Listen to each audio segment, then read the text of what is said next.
Hey guys, today we're going to be learning how to design and prototype website tabs. But before getting into that, we need to first understand exactly what tabs are and how to, and when to use them.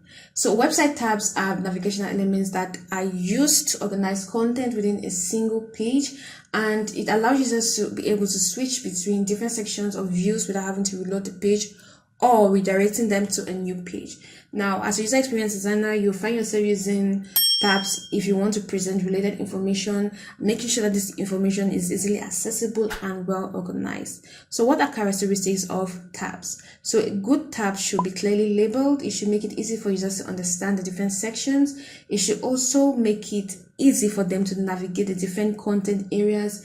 And finally, a good website tab should help in segmenting content, so it makes it less overwhelming for users.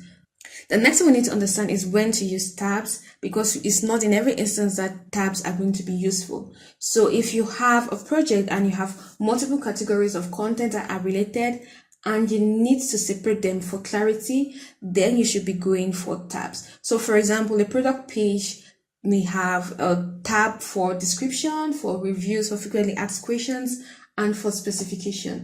Another time that you may need to use tabs is if you want to manage space within your interface. So if you need to present a lot of information without cluttering, then tabs should be what you should go for. And finally, if you want to encourage users to interact with different sections of content within a page without having to force them to navigate to a new page, then tabs are going to be useful. Another thing you need to know is that there are different types of tabs. So right in front of us, we have one type, which is the horizontal tab, and we see the horizontal tabs have the navigation displayed across the top of the content area horizontally. The other ones I'm just going to go through, but you can do some research so you know exactly when and when not to use them. So we have the vertical tabs. So unlike the horizontal tabs, vertical tabs are going to be displayed vertically. So we have tab 1, tab 2, tab 3, and tab 4. The next ones are going to be accordion tabs. We have cards tabs. Accordion tabs are simply tabs that expand and collapse to reveal content within the same page. We have icon tabs, very popular mobile application because we have limited space. So most of the times designers may choose to use icons, or they may choose to use a combination of icons and text labels. We also have scrollable tabs, we have peel tabs, and we have underline tabs. So right in front of us, like I earlier mentioned, we have horizontal tabs, and it has a combination of icon, label, and we have underline to represent the active and inactive states. So before we dive into actually designing, I want us to touch on one more thing, which is just a simple example of when a tab is correctly used. And I think that I had earlier mentioned a product detail page. So in this instance, we're assuming we're working on a UI project that is for an e-commerce store, and the store is specialized in selling fashion accessories. And in front of us, we have the bag. Let me turn off the layout grid so that we see exactly what we're working with. So we have a bag. So now if you want to use a tab here, the tabs can be used to organize the content. Let's say we have the description, we have the specification, we have reviews, and we have frequently asked questions. So under the description tab, which is currently active, we're going to have details or overview of the handbag. We have highlighting its key features, we have style, and we have the usage. Under specification, we will have technical specifications. Maybe we'll have the width of the bag, maybe we'll have the weight of the bag and the like. Under reviews, we just have customer reviews for those who have bought the bags, if they like it or if they didn't like it. And under the frequently asked questions, we have questions that have been answered. So common questions that have already been answered, maybe by the company or by people. So currently, let's examine this tab. We have the active state. So currently the description tab is active. If we click on the specifications, it's going to become active, while the other tabs are going to rest inactive.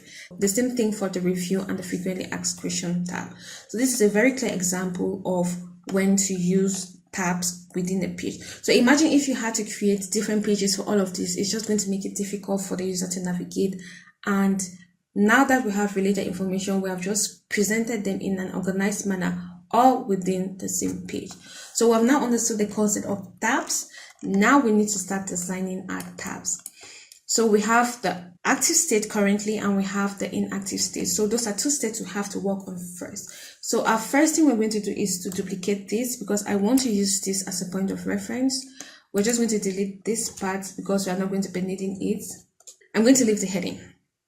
So we're going to be creating our tabs first. What we are going to do is to create an icon and a label, and we're going to have this as a background. So I'm going to turn this off so we really have a very clear reference of what we're working on, because when the layout was on, we could not see clearly if our inactive state had a background or not. So the first thing we're going to do is to create this icon. I'm going to come to where we have a toolbar, click on the rectangle tool, and we're going to draw a perfect square by holding down the shift key. And I'm just going to draw and just leave it at that. We're going to come to where we have the width and height, and we're going to change this to 78 pixel because I think this is the height and width of the current wireframe. So I think I didn't go through the wireframe. So what I've just done with the wireframe, I've just created different states. So we have on the first tab, which is the first frame, we have tab 1 is active, the second one we have tab 2 is active, tab 3 and tab 4. It's just the same thing, but just notice that the content is changing, the headings are changing and the like. So this is just representing the different active states. Let's go back to our design. We have our icon here. So this is going to be a placeholder for our icon. The next thing we need to do is to add a label. We have text content that I've already created. I'm not going to be typing anything. I'll just be copying and pasting. So we're going to copy the text for the very first label. I'm going to come to where we have the text tool, and I'm going to draw a text box. Control V to paste in the text I just copied. So I'm just going to zoom in. We're going to change our type here. Currently we have heading 3 selected, so I want us to give this a heading 6. I'm just going to double click at the edge of the text box so that it perfectly fits the text within the text box. Now the next thing we're going to do is to give this an auto layout. Select both the icon placeholder and the text. Hit Shift A on your keyboard, and we are going to make sure that it is centered aligned. Our gap is going to be apply variable is going to be, let's give this 8. So I've already created a lot of things on the design system, and the design system already has a typography skill, it has a colors, it has an icons. So I'm going to be making use of these icons. It has a button, so I'm not going to be creating any of this from scratch. I'm also going to be attaching a link to this Figma file so that it will be easy for you to follow along with me. So if you are getting it now, please, you can pause the tutorial, go download the Figma file so that it will be easy for you to follow along with me without having to create everything from scratch. Now back to our tutorial, we have given this a gap of 8. Now I want to give this a padding top, bottom, left and right. So our horizontal padding is going to be 48. Let's just leave it at that for now. I'm just going to double click on the edge so that it fits our horizontal padding, and we are going to make sure that our padding top and bottom is going to be 24. Okay, so let's just reference this. I think we'll have to increase our padding again, so let's come to where we have our vertical padding. We're just going to make this 48. Okay, so we have this in place. What we have to do now is to make sure that we create 4 tabs. We have a 12 column grid, and I want that each tab to occupy at least 3 columns. So at least, not that it's going to be exactly 3 columns. If you look at this design, we realize that there is no gap between each of the tabs, which means that we're going to use a different technique to create our width. So I'm just going to drag this to the very first column. Make sure that it aligns to the edge of the very first column. Okay, and I'm going to drag this, let it cover all the 12 columns. So the width now is 1200. So what we're going to do is to divide this by 4 because there is no gap, and I'm going to click inside the width. We're going to use a / on your keyboard, and we are going to divide this by 4. So when we are sure that we want to divide this by 4, if it was something that was supposed to occupy, let's say it's going to occupy 4 columns each, we're going to divide by 3. If it's going to occupy 6 columns, we're going to divide by 2. So in this case, it's 3 columns, so we're going to divide by 4. So we'll be able to create 4 tabs. So 1200 divided by 4, I'm going to hit enter, and it's going to be 300. So we can use this. I could say I've entered 300 directly, but I just wanted to show you that technique. Now we have created the very first tab. We need to make sure that we have our active state. So our active state has a white background and it has an underline which is black. So still making sure that this is selected, come to where we have the fill, click on the style icon, and we're going to make sure that the fill is going to be white. and the stroke is going to be black. So come to where we have the stroke, click on the plus icon. What we're going to do is to come to where we have the stroke per side, and we're going to select just the bottom. So if you want to have just the top, if you want to have just the left, you can click on each and every one of them. If you want the whole border to be black, you just leave it at all. But now we want just the bottom to be black, so I'm going to click on bottom, and we're going to change the color of the stroke to this dark shade. Okay, now we have our active state in place. Now the next thing we're going to prepare is going to be the inactive state. I'll just duplicate this, Shift Alt to duplicate, and let's reference this. This is what has the inactive state. So inactive state is going to be shade 3, and we're just going to give the stroke the same shade just to make things less complicated. So I'm going to select this, and since we have a stroke here, I'm just going to click on the stroke. I'm going to give this, let's see, what's shade 3? Shade 3, yes, and we're going to give the color of the text label, we're going to give this still shade 3. Okay, now we have the background. It has to have a background, so the background is going to be a lighter shade of gray. I'm just going to make sure that I select this, come to where we have the fill. Remember that the fill for the active state is white, but I want us to change it to a lighter shade. I'm going to select this, and we're going to come to the very last shade, which is shade 6, and that is the background of the inactive state. So I'm just going to duplicate this because I want us to have a hover state. It wasn't included, but I want us to have a hover state, so that if I go over the inactive state, it should be an indicator that I've hovered over this with my mouse. Now we're just going to give the download label, I'm going to give this shade 2, and we're going to give the bottom stroke the yellow shade. Okay, so we have 3 states, and I think we are good to go. We're going to do one last thing. We're going to make sure that we replace the placeholders for the icons with the actual icons. So I already imported the icons, so what I'm going to do is just to copy one of these. I'll copy the download icon, Control C to copy. I'm going to go back to the UI Kits page, and I'm going to right click on all the 3, and we're going to paste to replace. So right click. If you've mastered the shortcut, you just need to hit Ctrl Shift R, but I just want us to be using the longer form so that it will be easy for you to catch on. Paste to replace, and replaces all the 3 icons. Great. So now that we have everything in place, I want us to create component set. So the component set will allow us to create a prototype to show that if I hover over this state, then it's going to change to this. So let's change the color of the icon here, because we want to make sure the color of the icon is the same shade, which is shade 3. I'm going to zoom in, and the reason why I can change the color of this icon is because it's an SVG icon. So if you're using a picture format, let me say PNG or JPEG, you might not be able to change it within Figma. So we are going to make sure this is selected, and I'm just going to change this to shade 3. Okay, now let's create a component. Select all 3, come to where we have a component icon, and we're going to create a component set. So under our component set, well, first we're going to change the label of this to a tab, so we know that we are working with tab navigation. Tab nav for short, sorry, I covered it, tab nav for short. I'm going to hit enter. This is what we are working on.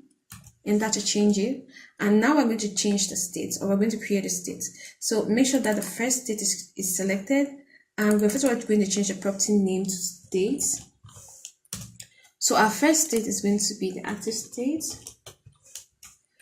Our second state is going to be the inactive state. And our last state is going to be the hover state. Great. Okay, so I'm just going to turn off the column break so we see what we are doing. Okay, we have to now create a prototype so that if we hover over this, it's going to change this. Now we're going to come to our prototype tab, click on it once. So we'll start by prototyping our inactive state to our hover state. So make sure that the inactive state is selected, and we're going to click on the plus button. We're going to drag it to the right to the hover state, and we are going to make sure that we change our actions. So what is our action? While hovering, it needs to change to this state.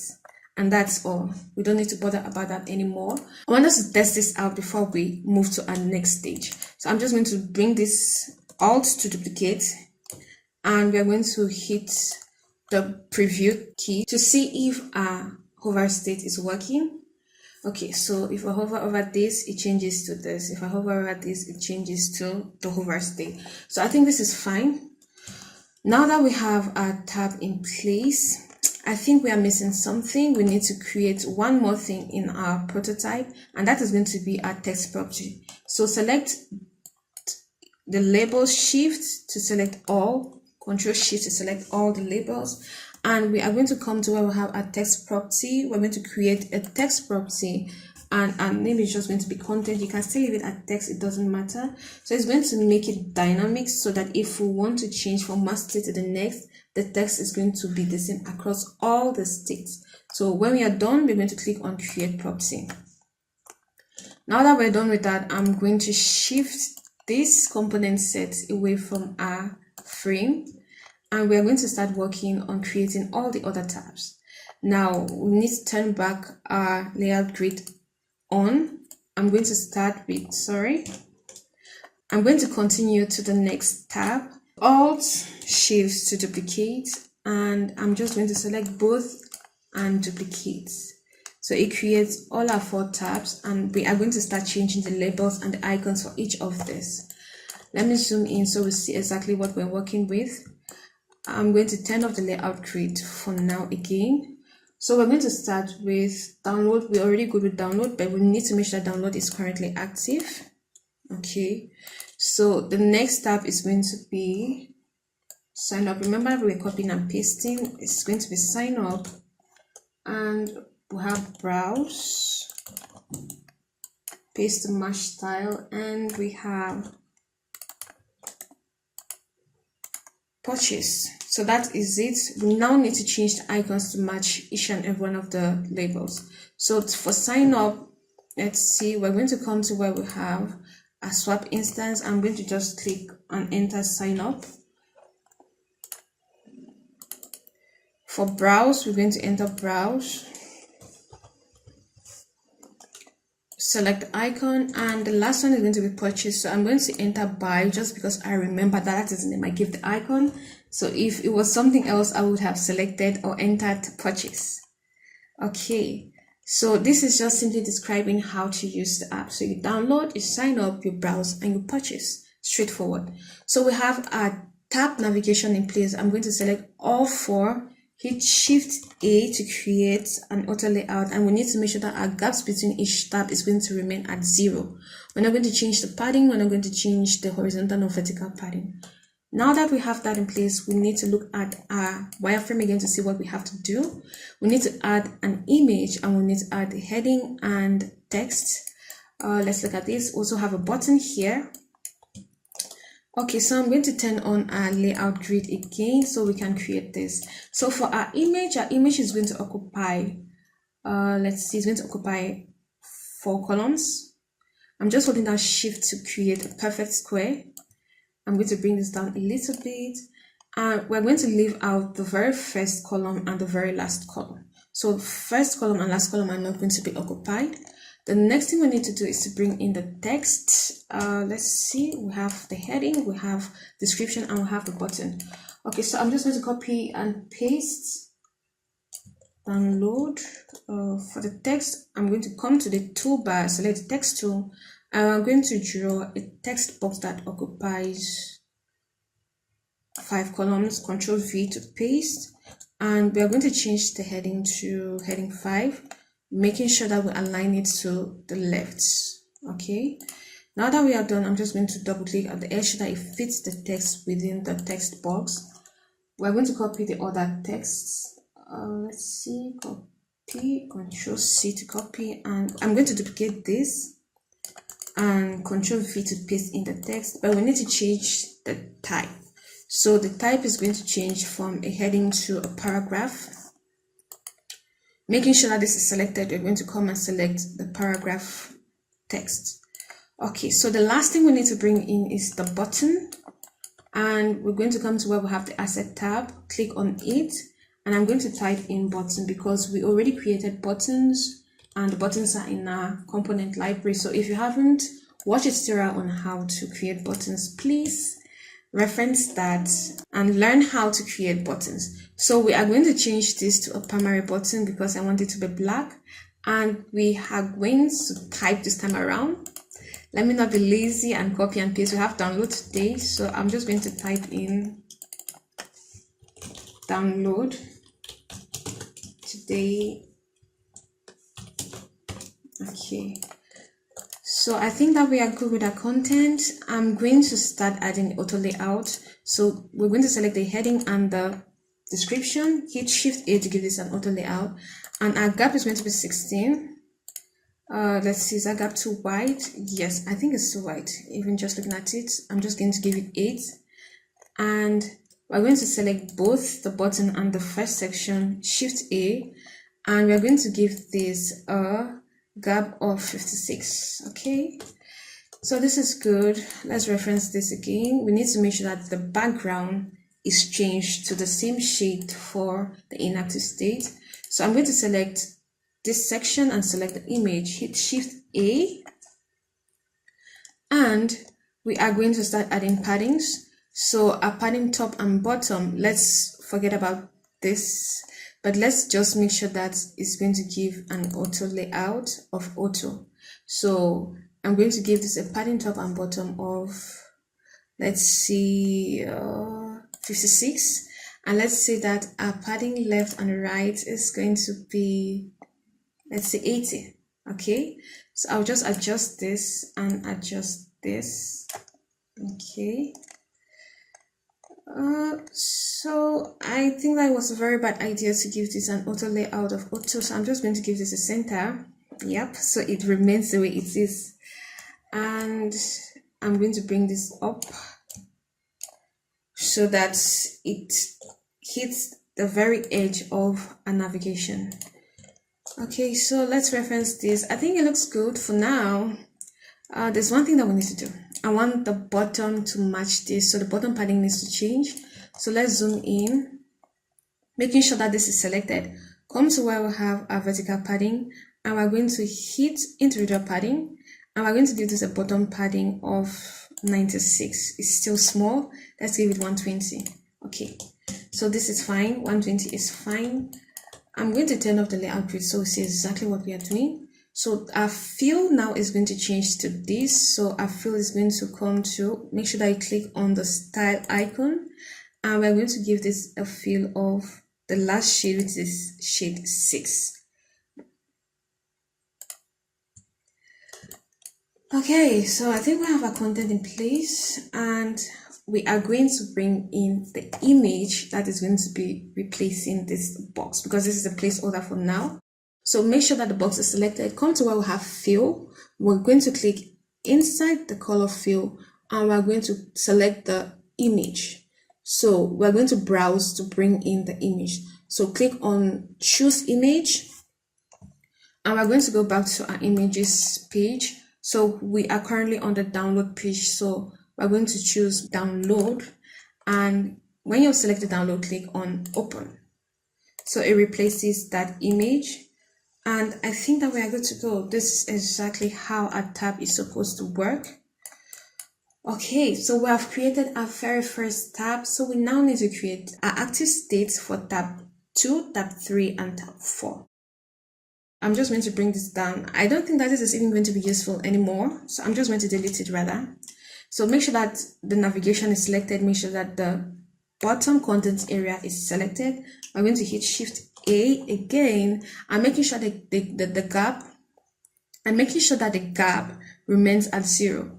So we have created this. I'm just going to bring this out because I want us to start creating other active states. So I'm just going to zoom out, and we're going to duplicate this. Alt and Shift to duplicate, Alt and Shift to duplicate, Alt and Shift to duplicate. And the reason why I'm duplicating this is because this is going to help us to prototype our tabs. So now we need to make sure that the sign up to is active. So we come to where we have the states, make sure that you select active, and make sure that the download tab is going to be inactive. So we're going to now change the content under sign up. It's going to be sign up login, paste to match style. And the text here is going to be this page to match style. Let's see, I want to add the text again. I'm not done. Control V, page to match style. So the last thing we're going to do here is to change the image. Make sure that you select the image, come to where we have fill, and we're going to click on choose image, and we're under the sign up, so we're going to select sign up login. Great. Now we could do something else. We could change the tabs just to make sure that everything is organized.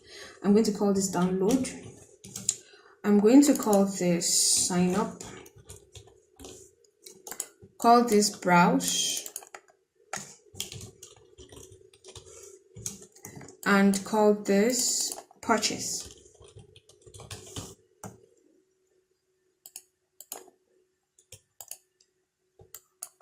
Great.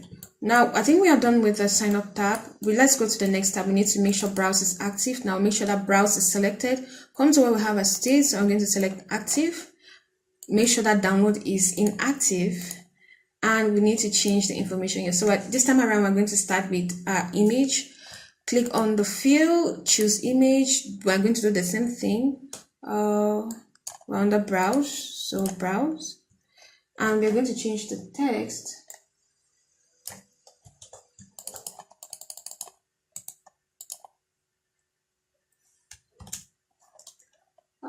Browse services.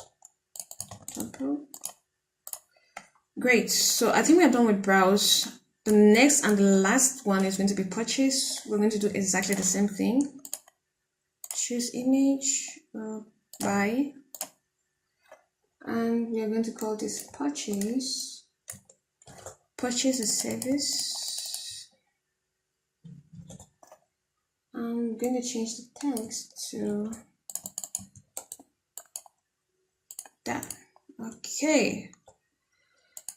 So we have our content in place, and we have created a download, sign up, browse, and purchase all active tabs. Oh, we haven't done one thing. We haven't changed the state. So purchase needs to be active and download needs to be inactive. Okay, so I think we are done this time around. We haven't missed anything. Okay, so we now need to prototype this to make sure that this actually works. So what are we going to do? We're going to go to the prototype tab, click on it, and we are going to start making sure that this is active. So when I click on the sign up tab, it needs to take me to this sign up section. If I do the same for the browse and for the purchase, it has to do the same thing. So I'm going to select the sign up. I'm going to click on the plus, and I'm going to drag it to the sign up frame. So what happens? Navigate on click, navigate to sign up. Smart animate. We are not going to change any other thing here, and we're going to do exactly the same thing for this. So we're going to drag this here, navigate to sign up, navigate to. Okay, so we're done with the very first one. The next one is browse. So if I browse, it takes me to this tab. We're not changing the setting, just make sure that the action is supposed to be on click. It has to navigate to browse, it has to smart animate and ease out, duration 300 milliseconds. We're just going to do the same thing for the sign up. So when I'm here, it takes me to browse, and when I'm on the purchase, it's supposed to take me to the browse. Okay, now the last one is going to be purchase. So when we are done, I'm just going to verify to make sure that I have prototyped everything, to make sure that everything is in place. So when I'm on purchase, it should take me to the very last tab. So I could still select this, holding down shift. And we are going to click on the plus button, and it's going to drive me to the purchase tab. So we have navigate to purchase. So all three that I selected is going to navigate to the purchase tab. I need to go now and make sure that I've changed everything. So I think that I may have missed something. Yes, so the download has to take me to the download tab. On-click download. On-click download. On-click, it needs to take me to the download tab. Okay, so let's verify. So when I'm on the download tab, I should only be able to navigate to sign up, browse, purchase. but I should not be able to navigate to download because I'm currently on the download tab, which means that the download tab is currently active. When I'm on sign up, I should only be able to navigate to download, browse, purchase. When I'm on browse, I should only be able to navigate to download, sign up, and purchase. When I'm on purchase, I should only be able to navigate to download, sign up, and browse. Okay, I think it's time for us to test out our tabs to see if it actually works. So we can do this in two ways. We can come directly where we have a flow and click on the present icon, or we could come to where we have a present icon at the top right hand corner and click on it. So let's just first try this method. We're going to click on the flow, or what we could also do is to change the flow, the title of the flow, let's say to tab flow. It's just a good way of working. Change it to tab flow, and let's now click on present icon to see if this actually works. So we're on the download tab. If I hover over sign up, you see the way it changes, and I'm going to click on this. It changes to sign up or login. If I click on browse, it changes to browse services and gives me the detail. If I click on purchase, it changes to purchase a service. So now let's navigate back, browse, sign up, download. So our tab is working perfectly. Now let's try and test it out in a bigger screen. Making sure our first frame is selected, I'm going to click on the present icon on the top right hand, and we're going to test this out. So we have download, sign up, browse, purchase. So we have sign up. Notice how the hover stat is working. And we're going to click on sign up. It changes to sign up section. Browse, it changes to the browse services tab. And purchase, it does the same thing. So we have browse, sign up, download. So we have successfully designed and prototyped our tabs, and the same technique we used for websites is the same technique you can also use for mobile apps. The only thing that you may do differently is if you're working on the tab and you want to make sure that the tabs are going to be prototyped according to the screen sizes, then which means that rather than having to bring this out the way I did, you have to prototype following each and every screen. So I'm going to use this as an example. If this is going to be our very first tab, which is the active tab, you need to make sure that you can have this. You can change the label to indicate that it is the active tab. We could have download. Sorry, I don't know why the caps lock is on. Download. I'm going to duplicate this. We're not going to prototype from scratch, but I'm just going to show you what you need to do, because even for mobile apps, it's going to be the same thing. I may prepare another tutorial for mobile apps, but for this, it's just going to be the same application. I'm going to change this now to, the next one is going to be sign up. And this is going to be browse. So I'm just simply demonstrating what you would do if you want to stick to the screen sizes. So we are working on the desktop size. So if I want to make sure that this works for desktop, then I should be able to prototype using the screen sizes. But I was using this to demonstrate that you could create tabs and it still is going to work. So we're going to duplicate this again, and we're going to call this purchase.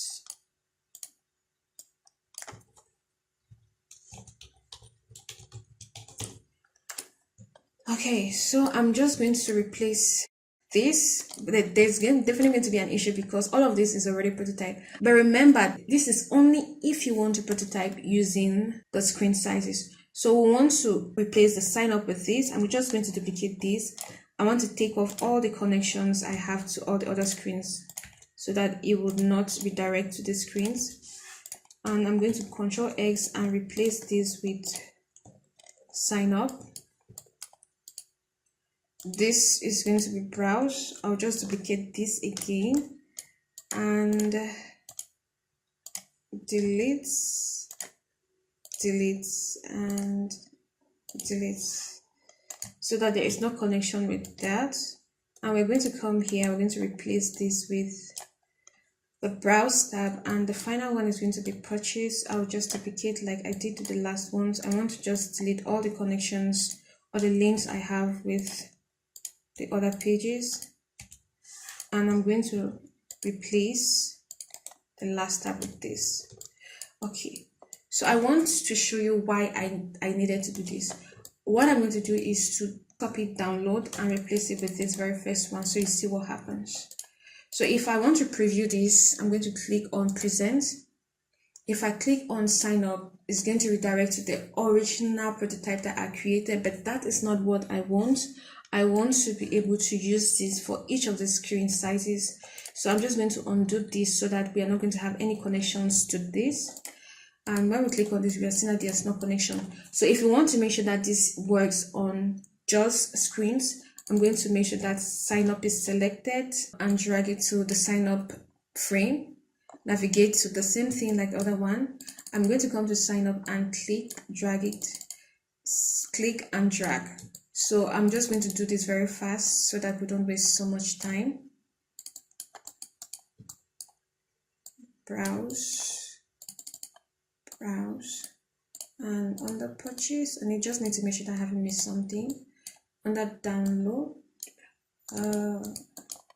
download needs to redirect here, sign up, purchase needs to redirect here, and I need to make sure that we haven't missed something.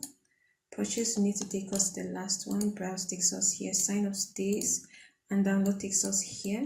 So I'm just cross-checking to make sure that everything is connected. Purchase needs to be connected to the last frame, and okay, everything is working fine now. So I just wanted to do a quick prototype so we check out how it's supposed to display on the desktop screen. I'm going to select this and I'm going to click on the present icon. So this is what it's supposed to look like. If I click on sign up, it takes me to sign up. If I click on browse, it takes me to browse. Purchase, it takes me to purchase, and this is how the tab is supposed to work. So guys, this is exactly how you create tabs for a website project. This same technique can be used for mobile applications like I earlier mentioned. You just need to make sure that you get the screen sizes right. Guys, we've come to the end of our tutorials, and thank you so much for watching.